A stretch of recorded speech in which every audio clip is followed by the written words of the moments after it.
Classes DS classes में आप सभी स्टूडेंट का स्वागत है। मैं हूं दीपिका शाह और आप सभी के लिए लेकर आई हूं मॉडल क्वेश्चन पेपर सेट 2। देखिए सेट 1 देखना है तो प्लेलिस्ट बनी हुई है, आप उसमें चेक कर सकते हैं। डेली आपके सेट पेपर कंप्लीट करवाए जाएंगे। ये है आपका परीक्षा अध्ययन का सेट पेपर, इसके बाद आपको परीक्षा बोध के सेट पेपर भी कंप्लीट करवाए जाएंगे, ठीक है। और इंग्लिश ग्रामर सेट देखना है आपको तो उसकी भी प्लेलिस्ट बनी है, आप चेक कर सकते हैं या फिर मुझे कॉमेंट कर सकते हैं ताकि मैं आपको लिंक प्रोवाइड करवा दूँ, ठीक है। सो कोई भी कन्फ्यूजन हो, प्रोज एक्सट्रैक्ट कोई भी चीज़ चाहिए आप मुझे कमेंट करिए, कमेंट में लिंक प्रोवाइड करवा दी जाएगी ताकि आपको आसानी से चीज़ें मिल जाएंगी। Thank you so much. चलिए हम स्टार्ट करते हैं सेक्शन ए से। आपको परीक्षा का पैटर्न पता होना चाहिए। क्लास 10 के बच्चे हैं, आप एमपी बोर्ड एग्जामिनेशन वाले हैं तो आपको इतना तो पता होना चाहिए। जिन बच्चों को बाई चांस नहीं पता है तो वो हाफ ईयरली एग्जाम का पेपर देख लीजिए, सॉल्विंग पेपर। इसके बाद आप क्वार्टरली एग्जाम का सॉल्विंग पेपर देख लीजिए, उसमें आपको सरलता होगी और हमने उसमें सारी चीज़ें आपको बताई गई हैं कि किस तरीके से सॉल्व करना है, पैटर्न क्या होता है, किस प्रकार से सॉल्व करते जाते। क्लियर। सो इसमें हम बात करेंगे, देखिए सेक्शन ए में जो आपके 2 पैसेज आते हैं जो कि अनसीन होते हैं, सो वो इसमें दिया गया है। इसमें हमें बताया गया है किसके बारे में बच्चा, डिसिप्लिन के बारे में। जो डिसिप्लिन है वो किसी भी बच्चों में, किसी भी बच्चे की ज़िंदगी में जो है छोटे से आना चाहिए, ठीक है। Discipline at home make for the future gentleness of a boy. देखिए अगर जो डिसिप्लिन है अगर वो घर से आ रहे हैं, ठीक है, तो वो बच्चे को एक जेंटलनेस बना देता है, एक लड़का हो या लड़की हो, ठीक है। It forms his character make him a fit citizen, और उसका कैरेक्टर भी फॉर्म में मतलब उसे एक फिट सिटीजन बना देता है इस सोसाइटी के लिए। The child who is allowed to have his own way become wayward. The child who is allowed all sorts of excess like running about in the sun, exposing him to cold, eating wholesome things, as a result will fall ill frequently. देखिए जो बच्चा खुद के हिसाब से चलता है, discipline को फॉलो नहीं करता है, उसके whose habit have been disciplined and who has been taught to rise early, attend to his lesson properly। यहाँ पर देखेंगे जिस बच्चों को शुरू से ही सारी चीज़ें सिखाई जाती हैं, समझाई जाती हैं कि जल्दी उठना है, आपके सारे लेसन कंप्लीट करना है, प्रॉपरली आपके सभी लेसन को फॉलो करना है, फिजिकल एक्सरसाइज करनी है और चीज़ों को, वो चीज़ें जो हमारी ज़िंदगी में एंसर्स हैं या फिर मैं बोलूँ कि अपनी ग्रो अप करने में हमें दिक्कत करें, उन चीज़ों को अवॉइड करना चाहिए। सो ये सारी चीज़ें जब आती हैं जब आप डिसिप्लिन से रहते हैं। अगर आप डिसिप्लिन से नहीं रहते हैं तो आपके जो पेरेंट्स होते हैं, his parent would wish that he had not been born at all. So उस जो बच्चा डिसिप्लिन से नहीं चलता है, जो बच्चा फ्रिक्वेंटली सारी चीज़ें फॉलो करता है, सो उसके माँ बाप जो है क्या सोचते हैं कि हमें ऐसा बच्चा कभी नहीं होना चाहिए, ठीक है। दैट अब हम स्टार्ट करते हैं मेन पॉइंट जो कि है क्वेश्चन आंसर का। फर्स्ट क्वेश्चन आपके सामने ये है कि what does discipline do for a child. जो डिसिप्लिन है वो बच्चों के लिए क्या करता है, एक बच्चे के लिए डिसिप्लिन क्यों महत्वपूर्ण होता है और क्या होता है, ठीक है। तो मेक्स चाइल्ड डल, क्या वो चाइल्ड को डल बनाता है, forms character and make him a fit citizen. एक बच्चे को उसके कैरेक्टर को सुधारता है, उसके कैरेक्टर को फॉर्म में लाता है, बनाता है और उसे एक फिट सिटीजन बनाता है, ठीक है। मेक हिम स्ट्रॉन्ग, उसे स्ट्रॉन्ग बनाता है, स्ट्रॉन्ग फिजिकली चीज़ों से बनते हैं ना कि डिसिप्लिन से, ठीक है। मेक हिम विवाद, उसे विवाद बनाता है। तो देखिए इसका आंसर है आपका forms character and make him a fit citizen, ठीक है। आपको फर्स्ट पैसेज की फर्स्ट लाइन में ही ये चीज़ मिल जाएगी। यहाँ पर रखिएगा, ये देखिए, जी क्लियर। और इट से देखिए जहाँ पर इट का यूज़ किया गया ना, तो ये इट जो है आपको डिसिप्लिन मतलब डिसिप्लिन ही है। यहाँ पर इट को डिसिप्लिन ही समझिएगा, क्योंकि कुछ बच्चे सोचते हैं इट कुछ और की बात हो रही है, कुछ और की बात नहीं। देखो पैसेज जो है बेस्ड है डिसिप्लिन पे, तो यहाँ पर डिसिप्लिन की बात होगी, क्लियर।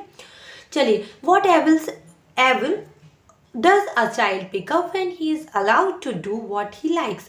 देखिए यहाँ पर बताया गया है, देखिए मेक हिमसेल्फ हैप्पी, क्या उसे अपने आप को खुश करता है। डेवलप गुड हैबिट, क्या उसके अंदर गुड हैबिट्स डेवलप होती हैं। Catch cold and fall ill, ठीक है, and develop discipline in him. देखिए एक बच्चा जो अपने हिसाब से चलता है उसको मतलब he is allowed to do what he likes, और उसे मतलब अलाउड, जब उसे अलाउड कर दिया जाए कि उसे जो पसंद है वो करे, तो वो क्या हो जाता है, catch cold and fall ill. देखिए इसका आंसर ये क्यों है ये भी मैं आपको बता देती हूँ। यहाँ पर ध्यान से अगर आप अनसीन पैसेज को पकड़ेंगे ना, तो इसमें लिखा है कि about in the sun exposing him to cold eating whole something as a result will fall ill frequently. अगर वो सारी चीज़ें खाएगा, अगर वो कोल्ड है उसको, और अगर वो पूरी सारी चीज़ें खाएगा, तो रिजल्ट क्या होगा कि वो क्या हो जाएगा, इल हो जाएगा आसानी से। ठीक है, सो आंसर मैंने आपको बता दिया है। थर्ड देखते हैं, चलिए। वॉट आर गुड हैबिट, अच्छी आदतें क्या होती, running in the sun, playing all the time, avoid thing that are injuries, exposing him to cold. देखिए आंसर है ये, आप आराम से मतलब अगर आप बैल बुद्धि भी होंगे ना, तो तब भी आप समझ जाएंगे कि अवॉइड थिंग्स मतलब वो चीज़ों को अवॉइड करना जो हमारे लिए इंजरीज है, मतलब खतरनाक है, वो ही आपकी गुड हैबिट होगी। क्लियर। डी, अगर आप इसको पैसेज में भी देखेंगे तो आपको आराम से मिल जाएगा। गिव अ टाइटल, आपको इसमें टाइटल देना है। इसमें लिखा है इम्पोर्टेंस ऑफ डिसिप्लिन। इसमें टोटल पैसेज में अगर बात की जाए तो किसकी बात हो रही है, डिसिप्लिन डिसिप्लिन डिसिप्लिन। तो इसमें क्या बताया गया है, डिसिप्लिन की महत्ता बताई गई है। क्लियर, तो आंसर है डिसिप्लिन। अगर आप ई वाला देखेंगे कि what does spoiled mean, spoiled mean क्या होता है, देखिए ग्रेटनेस इंजर्स डिसिप्लिन। सबसे पहले आपको ये पता होना चाहिए कि स्पॉइल इट मतलब क्या होता है। स्पॉइल्ड मतलब किसी चीज़ को भी खराब कर देना, ख़त्म कर देना। ठीक है, सो एंड बहुत से बच्चों को ये पता होना चाहिए कि डिस्ट्रॉय मतलब क्या होता है, क्योंकि डिस्ट्रॉय इसका आंसर है। स्पॉइल इट मतलब होता है खराब कर देना, और डिस्ट्रॉय मतलब भी होता है नष्ट कर देना। यहाँ पर ग्रेटनेस भी इसका मतलब नहीं, इंजर्स का मतलब मैं अभी बता चुकी हूँ, और डिसिप्लिन का मतलब भी हम अभी पढ़ ही रहे हैं। ठीक है, ठीक है। सो डिसिप्लिन मतलब तो पता है ना कि अनुशासन होता है, ग्रेटनेस मतलब महानता होती है, और इंजरीज मतलब खतरा सॉरी, और डिस्ट्रॉय मतलब होता है नष्ट कर देना। चलिए, और यहाँ पर एक चीज़ और है कि रिफ़र किया गया है कि ये जो है वो कहाँ दिया गया भैया, पेज नंबर 27, तो आप वो भी देख सकते हैं। ठीक है, क्वेश्चन नंबर 2 देखेंगे। मैंने इसलिए बता दिया कि मैंने यहाँ क्वेश्चन नंबर 2 देखते हैं, जैसे कि लिखा हुआ है read the following passage carefully and answer the question given below it. देखिए ये जो पैसेज है मैं पहले करवा चुकी हूँ अनसीन पैसेज में, आप प्लेलिस्ट चेक कर लीजिए या फिर मुझे कमेंट कर दीजिएगा कि इसको आपको विस्तारता पूर्वक समझना है, तो मैं आपको लिंक प्रोवाइड करवा दूंगी। इसमें हम थोड़ा सा समझेंगे इसके बारे में। इसमें जो है आपको जो हमारे देश का मतलब हमारे भारत देश में जो राष्ट्रीय प्रतीक है वो क्या है, सद्भावना का, और हम बात कर रहे हैं शांति का। ठीक है, सो इसके बाद अगर हम बात करेंगे तो ये जो है अशोक का राज्य चिन्ह भी रह चुका है, जो चारों तरफ शेर रहता है ना, उसके बारे में बात हो रही है। और ये जो है याद दिलाता है 24 तीलियों वाले पहिए की, जो और ये कहाँ से लिया गया भैया, it was taken from the pillar of Sarnath. इसको सारनाथ के पिलर से लिया गया है। और इसमें और खास बात है, ये जो है elephant, horse, bull and lion को सिंबलाइज्ड करता है, जो कि ब्रह्मांड की प्रतीक है। तो इसमें सारी चीज़ें जो हैं बताई गई हैं। ठीक है, चलिए हम बात करते हैं इसके क्वेश्चन आंसर की। अगर आपको इस पैसेज को केयरफुली पढ़ना है और बहुत अच्छे से समझना है तो मुझे लिंक मैं आपको डिस्क्रिप्शन में तो दे ही देती हूँ, बट अगर आपको नहीं मिल पा रही तो आप मुझे कमेंट कर दीजिएगा, मैं अलग से आपको लिंक प्रोवाइड करवा दूंगी। ठीक है, so how many spokes are there in the great wheel of the pillar. So 24 obviously इसमें बताया गया है, देखिए यहाँ पर बताया गया ना, तो 24 स्पोक। ठीक है, अब हम अगर दूसरे की बात करेंगे कि the 4 animal carved in the abacus of the wheel symbolized, इसमें जो है आपको ये जो 4 एनिमल जैसे मैंने बताए थे कि elephant, horse, bull and lion symbolise the 4 quarter. ये किसको सिंबलाइज करते हैं, द 4 क्वार्टर को। अगर इस लाइन को आप ध्यान से पढ़ेंगे ना, बुल वाली लाइन को, तो इसमें मतलब बहुत ही क्लियरली लिखा है कि इसमें क्या है कि द 4 क्वार्टर, ये ब्रह्मांड की तिमाही शक्ति के बारे में बात हो रही है। क्लियर। देखिए सी वाला देखेंगे, the national emblem has been taken from, जो नेशनल एम्ब्लेम है मतलब कि जो राष्ट्रीय प्रतीक है हमारा, उसे कहाँ से लिया गया है, जो हम अशोक चिन्ह की बात कर रहे हैं उसको कहाँ से लिया गया है, पिलर एट सारनाथ कहाँ से लिया गया भैया? Pillar at Sarnath. और मैं यहाँ पर बता देती हूँ कि मुझे कहाँ से मिला, वरना आप लोगों को लगेगा कि आपने तो मैम पहले से पढ़ लिया है, अब हम कहाँ से ढूंढें। तो आपको बिल्कुल भी मतलब तकलीफ उठाने की ज़रूरत नहीं है। देखिए मैंने वाइट से किया है कि it was taken from the pillar at Sarnath. इसको कहाँ से लिया गया है? सारनाथ के पिलर से। चलिए फोर्थ वाला देखते हैं, देखिएगा, सॉरी फोर्थ वाला। The national emblem recall the first ceremony by. ये जो है नेशनल इम्बेलन मतलब राष्ट्रीय प्रतीक रिकॉल करवाया गया है द फर्स्ट सेरेमन बाय। अब यहाँ पर अगर आप ध्यान से देखेंगे, इस क्वेश्चन को ध्यान से देखिएगा, the first sermon bye, first sermon मतलब इसे रिकॉल कहाँ से करवाया, मतलब फिर से रिक्रिएट हुआ है, तो ये कहाँ से हुआ है? Sermon bye. ध्यान से देखिएगा इसमें आएगा क्या, ये व्हाइट लाइन आप लोग देख सकते हैं, the first sermon by lord Buddha at Sarnath. Clear? तो आंसर क्या है भैया इसका? लॉर्ड बुद्ध। अगर ध्यान से पैसेज को देखेंगे ना तो आप समझेंगे नहीं, फिर भी आप सारे उसका आंसर दे देंगे। Give the noun form of the great. Great की नाउन फॉर्म क्या होती है भाई? ग्रेटनेस होती है। क्लियर? चलिए सेक्शन बी देखते हैं। इसमें आपको क्या करना है? Read the following passage carefully, make note and supply a subtitle. इसमें आपको क्या करना है? मेक नोट बनाना है भाई, और एक टाइटल देना है। ठीक है? तो ये जो है 4 नंबर का, अगर आप ध्यान से देखेंगे ना ये 4 नंबर का है, तो 1 नंबर आपका, सो 1 नंबर जो रहेगा आपका टाइटल में चला जाएगा। इट मीन्स जो है आपका मेक नोट जो है आपका 3 नंबर का है। क्लियर? आजकल समरी नहीं आ रही तो समरी की प्रैक्टिस ही मत करिए आप लोग। क्लियर? तो देखिए speech is a great blessing but it can also be a great curse. देखिए जो स्पीच है, स्पीच मतलब क्या होता है? या तो व्याख्यान होता है, या सही तरीके से बोलते हैं, आपकी इच्छाओं को सही तरीके से लोगों के सामने रखते हैं, so that is a good one for you. But if अगर आप इसको सही तरीके से यूज़ नहीं करते हैं, केयरलेसली होकर यूज़ करते हैं, तो ये आपके एटीट्यूड इट मीन्स आपके रवैयों को गलत बता सकती, लोगों के बीच आपका मिसअंडरस्टैंडिंग हो सकती है, आपका वातावरण, आपका भाषण। Clear? A slip of the tongue, the use of an unusual word or an ambiguous word and so on may create an enemy where we had hoped to win a friend। जहाँ आप सोच रहे हैं कि आप दोस्त बना सके, आप लोगों के दिल को जीत सकें, ठीक है, वहाँ आप आपके शत्रु बना सकते हैं अगर आपकी जो टंग है वो स्लिप हो जाती है, या फिर मैं बोलूँ आप ऐसे वर्ड का यूज़ करते हैं जो अनयूजुअल है, उनका कोई मतलब नहीं है। ठीक है? ये हमारी निजी ज़िंदगी में भी होता है, तो आपको ध्यान रखना चाहिए इस चीज़ का। ठीक है? मैं इसको टोटली तो नहीं समझा पाऊंगी क्योंकि मेरी वीडियो हो रही है बहुत ज़्यादा लॉन्ग, मुझे खुद दिक्कत आएगी इसमें। तो अगर आप ये देखना चाहते हैं तो मुझे कमेंट सेक्शन में बता दीजिएगा, वीडियो आ जाएगी आप सभी के लिए। तो देखिए इसमें आपको नोट बनाने, तो मैं आपको बहुत सुंदर नोट बना के बताती हूँ। फर्स्ट लाइन ले लीजिए आप, कहाँ की फर्स्ट लाइन? ये speech is a great blessing but it can also be a great curse. देखिए मेन पॉइंट का इंतजार सब लोग कर रहे थे, सोच रहे थे कब ये खत्म हो जाए, और बहुत से बच्चे तो इतने एडवांस है कि स्किप कर दिया होगा। बट बच्चे हम ये आपके लिए बता रहे हैं कि अगर आप थोड़ा थोड़ा भी इसको समझेंगे ना, सो ये आगे चल के भी आपको काम पड़ेगा, और इसके अलावा कोई सा भी नोट आ जाए तो आप इजीली कर सकते हैं। क्लियर? तो जैसे मैंने फर्स्ट बोला है कि आप फर्स्ट लाइन से जो डॉट वाली लाइन है, क्योंकि जो डॉट, देखिए बहुत से बच्चे सोचते हैं कि डॉट ही क्यों लेते, कॉमा क्यों नहीं लेते?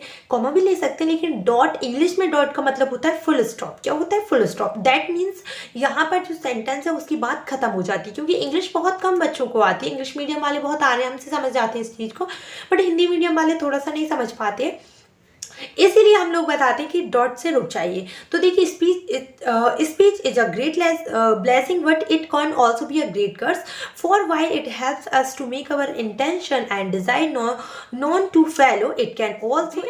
यहाँ तक आप नहीं लिख सकते तो एक और पॉइंट बताती हूँ आप सभी को, आप लिख दीजिए फर्स्ट पॉइंट कि speech is a great blessing, और इसके बाद आप लिखिए it is also can be a great curse. ठीक है? इतना लिख दिया। अब सेकंड आप लिख सकते हैं छोटा सा पॉइंट लिखिए, 2-3 पॉइंट आपको छोटे लिखने, इसके बाद आप बड़े पॉइंट लिखिएगा। और अगर आपको कॉमा वाली चीज़ें बहुत ज़्यादा दिख रही है तो आप क्या करिए, आप मेरे साथ चलिए, मैं आपको बताती हूँ क्या करना है आपको। क्लियर?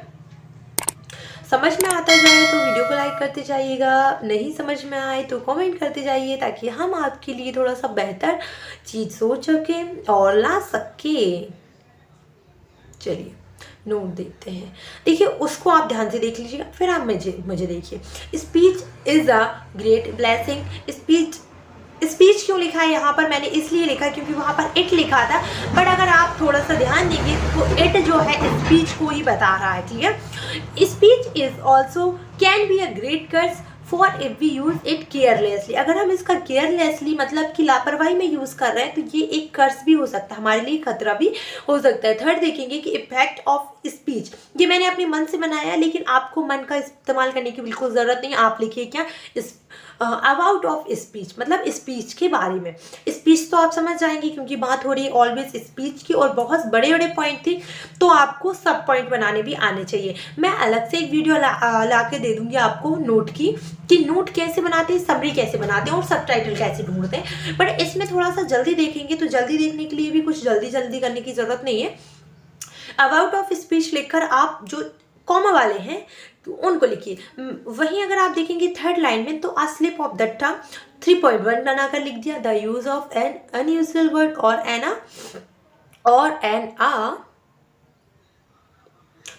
Ambiguous word. ठीक है, 3.3 करके मैंने लिख दिया। So on may be create an enemy where we had happen to win a friend. ये जो है एक ही, ये जो आप देख रहे हैं ना, ये एक ही है।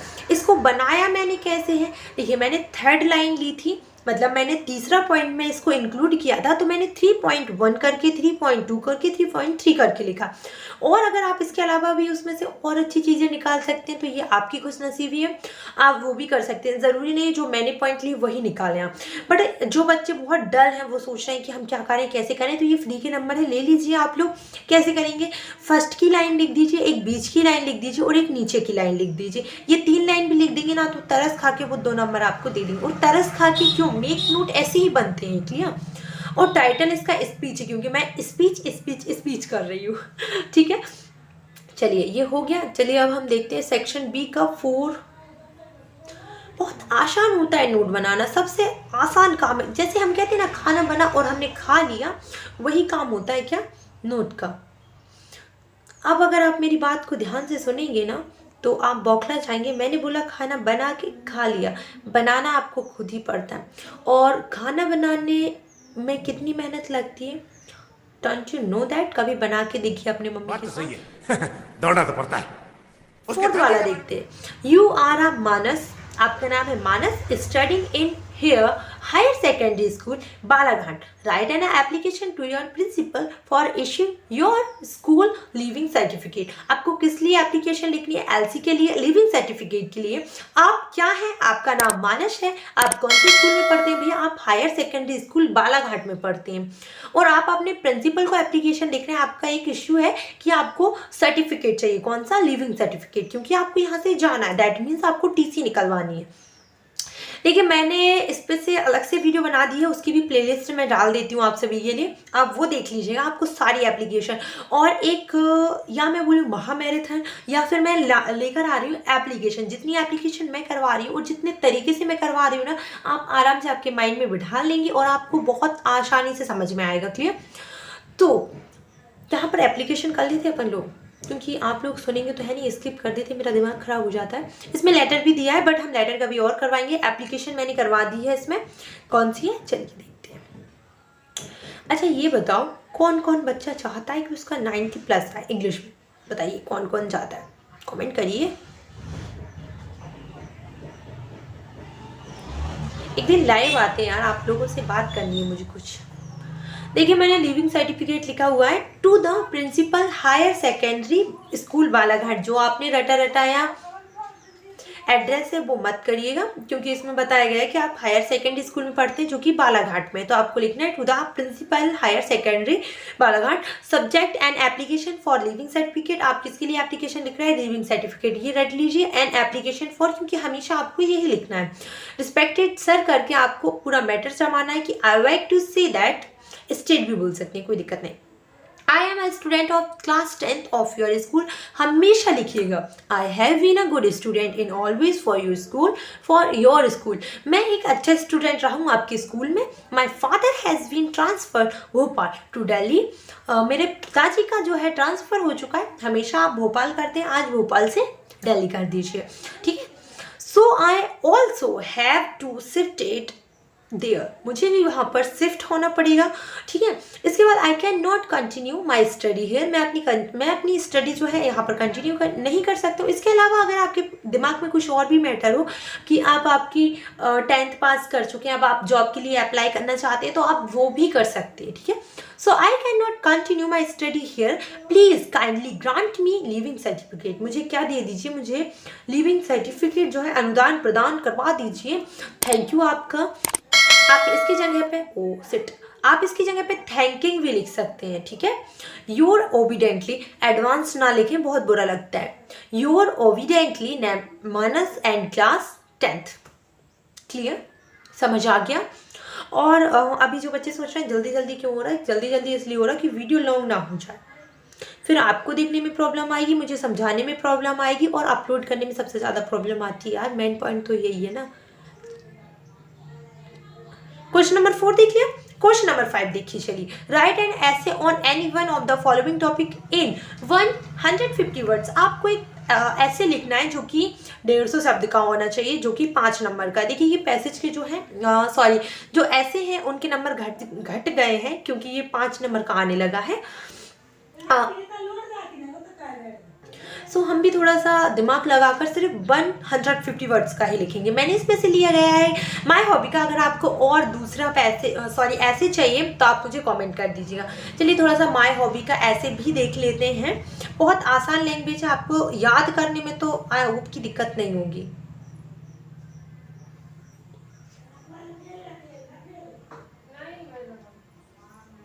माई हॉबी, इंट्रोडक्शन देखते हैं कि hobby is an activity which do in our free time. जो एक्टिविटी है हॉबी होती है वो एक एक्टिविटी होती है जो कि हम फ्री टाइम में करते हैं।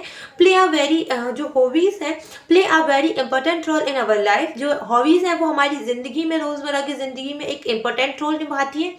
दे relax our mind and make us happy. ये हमारे माइंड को रिलैक्स करती है, हमारे दिमाग को शांति प्रदान करती है और जो है हमें हैप्पी करती है, क्योंकि जो चीज़ हमें पसंद है वो करना हमें मतलब खुशी प्रदान करता है। They bring us away from stress for some time. ये हमें जो है स्ट्रेस से कुछ टाइम के लिए जो है दूर लेकर जाती है। And we just forget our all worries, they make our lives interesting and enjoyable. ये जो है हमारे जो वरीज हैं, हमारी जो चिंताएं हैं उनको दूर कर देती है, सारी चिंताओं को, और क्या करती है हमारे जीने के तरीके को एक इंटरेस्टिंग भी कर देती है और हमें इसको करने में इंजॉयबल लगता है, मतलब बहुत मज़ा आता है। अब इसके बाद हम आगे देखेंगे कि टाइप ऑफ हॉबीज़ बहुत ज़्यादा टाइप्स की होती हैं। जैसे मैंने लिखा है different people have different hobbies. अलग अलग पीपल की अलग अलग हॉबी होती है। जैसे कि मेरी हॉबी है कुछ और, आपकी हॉबी है कुछ और। So according to their taste temperament चाहिए क्या and interest, some of the hobby are, मतलब देखिए इंटरेस्ट के हिसाब से या टेस्ट के हिसाब से कुछ लोगों की जो हॉबीज़ है वो ये होती हैं कि रीडिंग, गार्डनिंग, स्टैम्प मतलब होता है कि जो न्यूज़पेपर होता है उसमें से जो मैन या फिर आप कटिंग करते हैं ना और लगा देते हैं वो स्टैम्प होता है। Collecting, painting, cooking, photography, travelling, playing और इसके अलावा भी बहुत सारी हॉबीज़ हो सकती है। इनके अंदर भी हॉबीज़ हो सकती है, जैसे कुकिंग में आपको दाल चावल, इडली सांभर, ये सारी चीज़ें। पेंटिंग में आपको नेचर की पेंटिंग बनाना ज़्यादा पसंद है। ट्रैवलिंग में आपको मोस्टली धार्मिक जगहों पर या फिर कहीं और जगह जाना पसंद है। तो इनमें भी अलग अलग वैरायटी की हॉबीज़ हो सकती हैं, ठीक है। इसके बाद हम बात करेंगे माय हॉबी की। मैंने इसमें 4 पॉइंट लिए, इसके अलावा आप इसमें और भी पॉइंट इंक्लूड कर सकते हैं, कोई दिक्कत नहीं है। My favourite hobby is drawing. I always enjoy drawing when I have free time. It has been with me since my childhood when I used to make randomly picture portrait with color randomly it have paint over। देखिए इसमें बताया गया है कि मुझे जो है hobby में क्या पसंद है। इट मीन्स मुझे क्या पसंद है, ड्राइंग पसंद है। जो जब भी मैं ड्राइंग करती हूँ मेरे लिए ये बहुत ज़्यादा मतलब इंजॉयबल होती है एंड जब भी फ्री टाइम होता है मैं इसको करती हूँ, इसके साथ होती हूँ। इसके बाद ये जो है मेरे चाइल्डहुड से ही मेरे साथ है। जब भी मैं इसका यूज़ करती हूँ, रैंडमली कोई भी पिक्चर बनाती हूँ, कोई भी पोर्ट्रेट तैयार करती हूँ जिसमें कलर फिल करती हूँ, तो बहुत सुंदर, इट मीन्स मुझे रिलैक्स मिलता है और बहुत सुंदर पेंटिंग निखर के आती है। और इसमें बताया गया है कि painting is and drawing is something that make me feel काम एंड क्रिएटिव। देखिए जो पेंटिंग है वो बोलते हैं कि पेंटिंग जो है और जो ड्राइंग है कुछ तो ऐसा है जो मुझे अच्छा फील कराता है, काम फील कराता है और मैं अपने आप को क्रिएटिव महसूस करती हूँ। I also participate in various drawing competition that are held in my school. And जो है मैंने बहुत सारे कंपटीशन में, ड्राइंग कंपटीशन में पार्टिसिपेट भी किया है जो कि मेरे स्कूल में ही आयोजित किए गए हैं। From time to time I am extremely जो कि समय समय पर किए गए। I am extremely thankful for the skill that I always with win reward and applause from my teacher.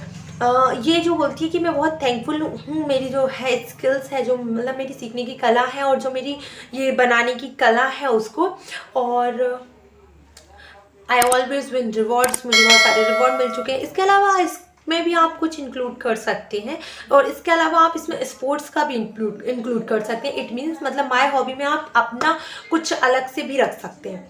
Conclusion की बात करते हैं तो having a hobby that we enjoy doing bring us peace and joy for me. जो hobby है ये जो है एक इंजॉयबल चीज़ है, ये होना एक इंजॉय है मेरे लिए, मतलब मैं इसको एज अ मस्ती यूज़ करती हूँ और ये जो है मेरे अंदर पीस लेकर आता है, जॉय लेकर आता है। ये जो है मेरे लिए एक मस्ती है, खुशी है for me.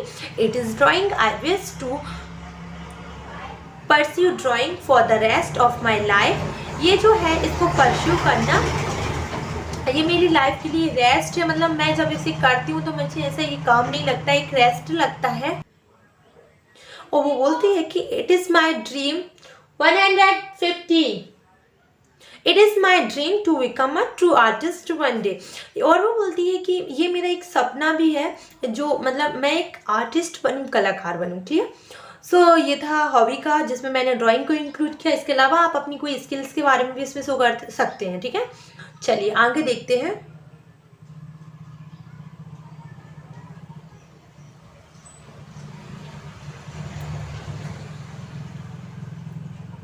Look at the visual input given below and write the small paragraph in about 75 words।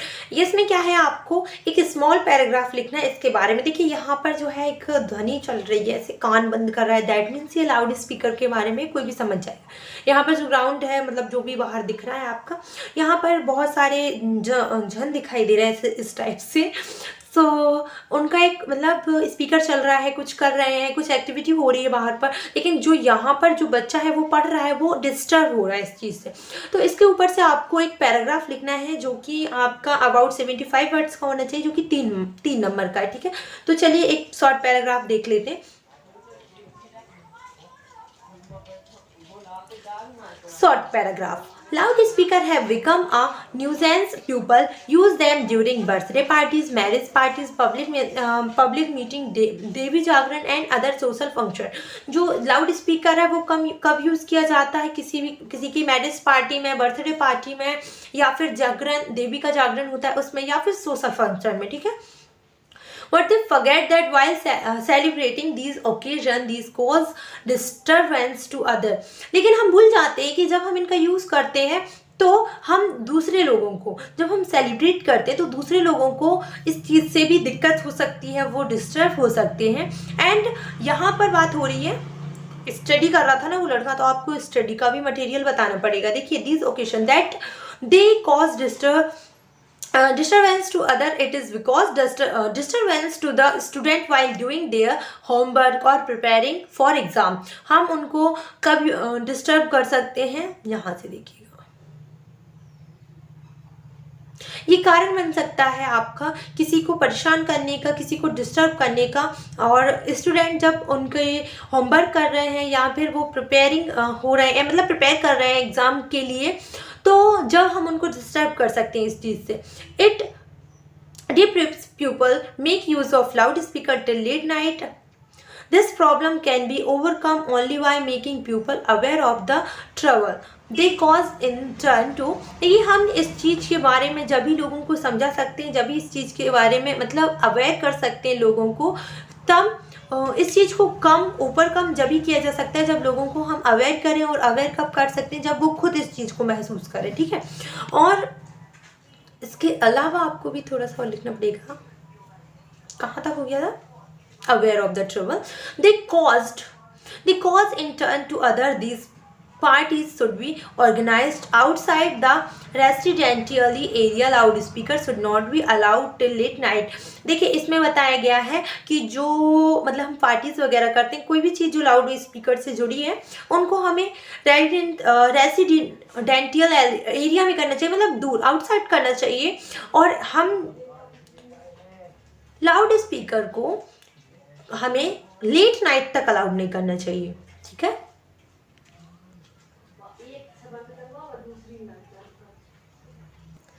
So section C देखते हैं। Question number 7, fill in the blanks any 5। आपको इसमें देखिए सेक्शन सी में हमेशा ग्रामर आती है, जैसे आप लोग देख सकते हैं। जैसे फर्स्ट दिया हुआ है Ritu has blank friends much many any. अगर आपको मच मैनी का यूज़ नहीं आता है तो उस पर से अलग से वीडियो बन चुकी है, और अगर आपको सम मैनी का यूज़ नहीं आता तो उस पर से भी वीडियो बन चुकी है, क्योंकि आपकी ग्रामर में हमेशा ये देखने को मिलती है, ठीक है। अब जो ऋतु है उसके पास बहुत सारे फ्रेंड है, आप मच करके बताएंगे। एनी जब आता है जब सेंटेंस नेगेटिव होता है, इसमें आएगा मैनी, क्योंकि मैनी जो है आपका प्लूरल सब्जेक्ट और काउंटेबल नाउन के लिए आता है, और फ्रेंड्स जो है काउंटेबल भी है और प्लूरल भी है। देखिए सेकंड देखेंगे लुक, दैट्स यूली, मतलब कि छलांग लगाने से पहले देखो, look before you leave. Third देखते हैं, थर्ड देखिए दे ब्लैंक फुटबॉल डेली, मतलब जो वो हैं वो हमेशा फुटबॉल खेलते हैं। इसके लिए आपको टेंस सीखना पड़ेगा, और टेंस के लिए हमारे टेंस बैच स्टार्ट की वीडियो देखनी पड़ेगी, जो कि आपको 8 PM डेली मिलती है। दे, अब देखिए हमेशा प्रेजेंट इंडेफिनिट की बात करें तो आई वी यू दे के साथ हमेशा फर्स्ट फॉर्म आती है मेन वर्ब की, तो प्ले जो है वो फर्स्ट फॉर्म है मेन वर्ब की, तो they play football daily. Fourth वाला देखते हैं, my father is MBA। M का मतलब क्या है, हमें यहाँ पर सिर्फ एम का प्रोनाउंसिएशन सुना है, तो एम का प्रोनाउंसिएशन AM होता है। क्या होता है? एम। ब्लैंक के जस्ट बाद अगर आपको एम देखने को मिलता है तो आप हमेशा एन लगाइए, क्योंकि एम का प्रोनाउंसिएशन हिंदी के स्वर में लिखा जाता है, और हिंदी के स्वर का प्रोनाउंसिएशन जब भी होता है वहाँ पर एन आता है। It has been raining since Monday, जब हम निश्चित टाइम की, निश्चित दिन की बात करते हैं तो सिंस आता है। फिर सिक्स्थ वाला देखेंगे, you may go blank you like, आप चाह सकते हैं जहाँ आप जाएं, वेयर यू लाइक, जब भी जहाँ का सेंस आता है हमेशा वेयर का यूज होता है। सेवन देखेंगे, blank the snake he was afraid. देखिए अगर फर्स्ट में मेन वर्ड से स्टार्ट हो रहा है ना कोई भी सेंटेंस, तो हमेशा जो है आपका जीरन फॉर्म में आएगा, दैट मीन्स आपका सीइंग आएगा, मतलब मेन वर्ब में ING आएगी।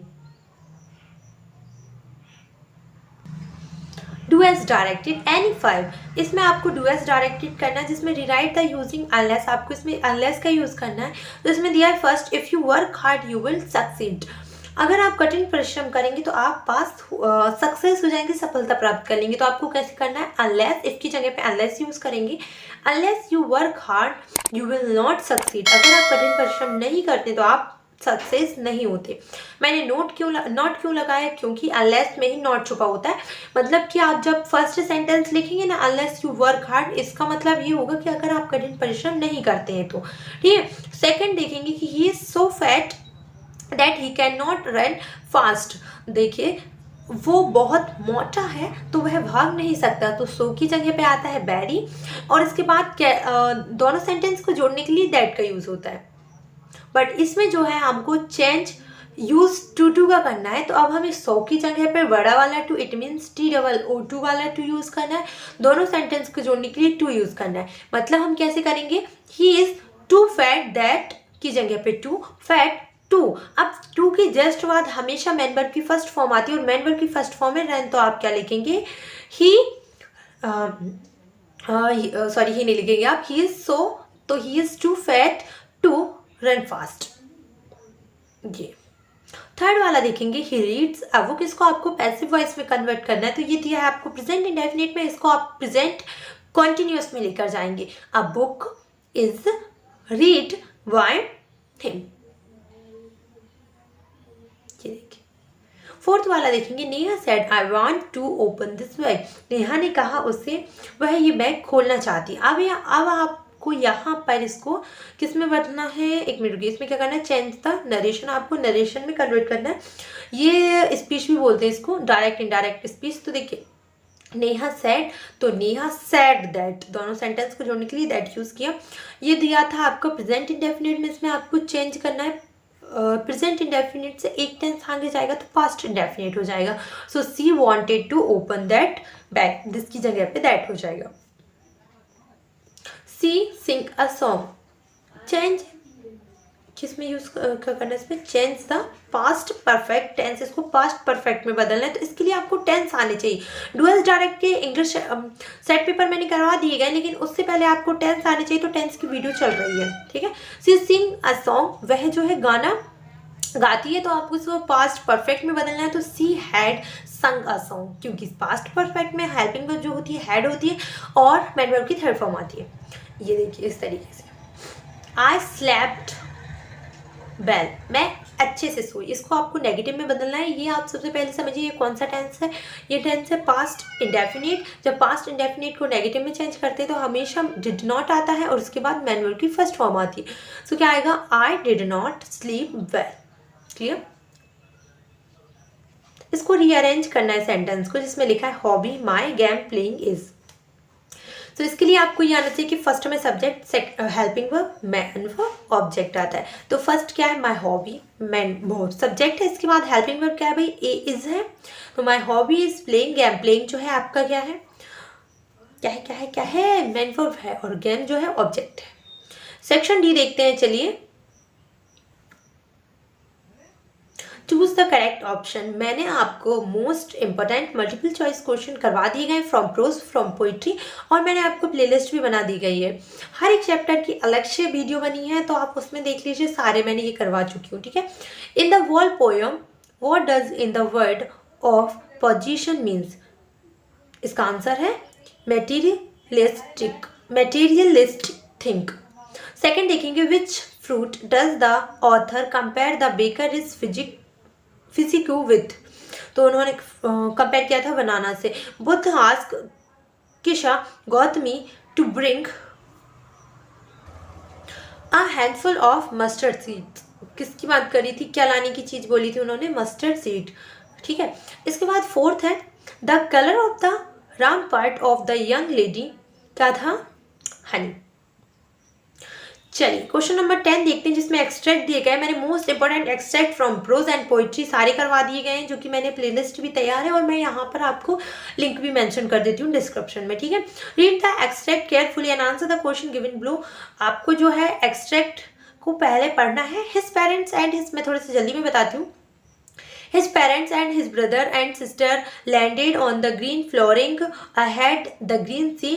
His legs sank into it. He screamed with fright and attempted to rise again, flapping his wings. वो जो है उसके जो भाई हैं और उसकी जो सिस्टर है वो लैंडेड हो चुके थे ग्रीन फ्लोरिंग अहेड सी पर एस्ट्राइड से, और लेकिन वो जो है वो जैसे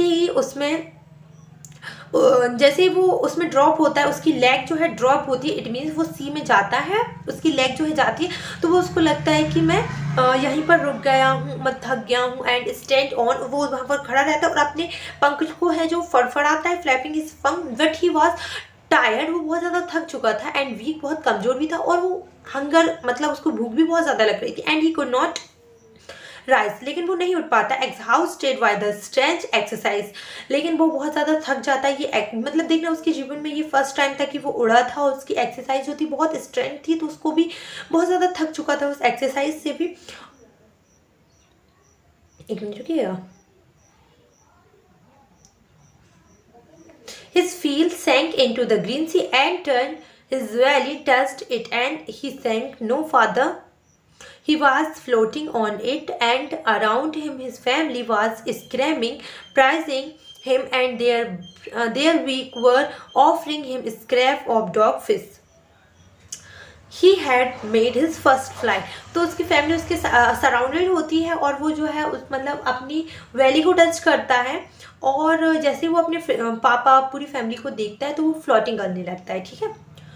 और तभी वो उसको ऑफरिंग करते हैं, उसकी जितनी भी फैमिली मेम्बर्स है उसकी बीक को ऑफर करते हैं, देयर बीक वर ऑफरिंग। आप इसको पूरा देखना चाहते हैं क्योंकि मैंने लास्ट का स्टैंजा नहीं समझा पाई हूँ, लास्ट की सॉरी लाइनें नहीं समझा पाई हूँ, तो अगर आप इसको पूरा देखना चाहते हैं तो मेरी प्लेलिस्ट वीडियो में चेक कर लीजिएगा, आपको मिल जाएगा। फर्स्ट देखिएगा, what was the green flooring. Green flooring क्या था, किसके बारे में बताया गया था, green flooring that means C. Second देखिए, who made his first flight, जो फर्स्ट फ्लाई जिसने ली थी वो कौन था, बेबी सिकल था। थर्ड वाला देखिए, what did the family feast on the celebrating seagulls flight. उन्होंने ऑफरिंग किया था किसको, डॉग फिश को। तो उनका जो सीगल्स का जो बेबी सीगल था उसने फर्स्ट फ्लाइट ली थी, तो उनने सेलिब्रेट करने के लिए फीस्ट में दावत में कौन सी फिश का वो किया था, डॉग फिश का। चलिए आगे देखते हैं। The fog comes on little cat feet. It sits looking over harbor and city on silent harmonious and then moves on. जो fog होता है, fog क्या होता है भाई, कोहरा। जो कोहरा होता है वो छोटी बिल्ली के पैर पे बैठ जाता है, थोड़ी देर बैठा रहता है और हार्बर मतलब बंदरगाह और सिटी को देखता है और साइलेंटली वहां से मूव कर जाता है। What has been personal filled in above given line। इसमें किसका मानवीकरण किया गया है बताइए, हार्बर का, सिटी का, कैट का या फॉग का, फॉग का। अब यहाँ पर सेकंड देखेंगे, आफ्टर सिटिंग फॉग, जो सिटिंग मतलब जो कोहरा है वो वहाँ पर बैठता है, इसके बाद क्या होता है, sit there only, disappear, moves on, gets dense. तो वो क्या है, बैठता है थोड़ी देर, पूरे हार्बर और सिटी को देखता है, बंदरगाह और पूरे शहर को देखता है और वहाँ से उड़ जाता है। सी वाला देखिए,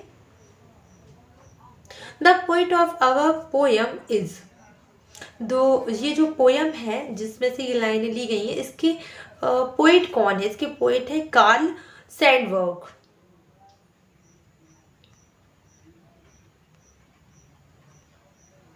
चलिए क्वेश्चन नंबर 11 देखते हैं, answer the following short answer type question in 30 word prose. ये लिए गए हैं आपके प्रोज में से, तो मैंने बहुत सारे इंपॉर्टेंट क्वेश्चन आप सभी के लिए करवाए थे। तो इसमें आपको कितने करने हैं, 6 करने जो कि 30 वर्ड्स के होंगे। सो देखिए, what do you know about the people of Coorg, what is its map trope. और सेकंड है आपका, what are some of the things we come to know about other from there this text. इसके नीचे जो है आपको दिए गए हैं कि ये आपको कहाँ मिलेंगे, ठीक है।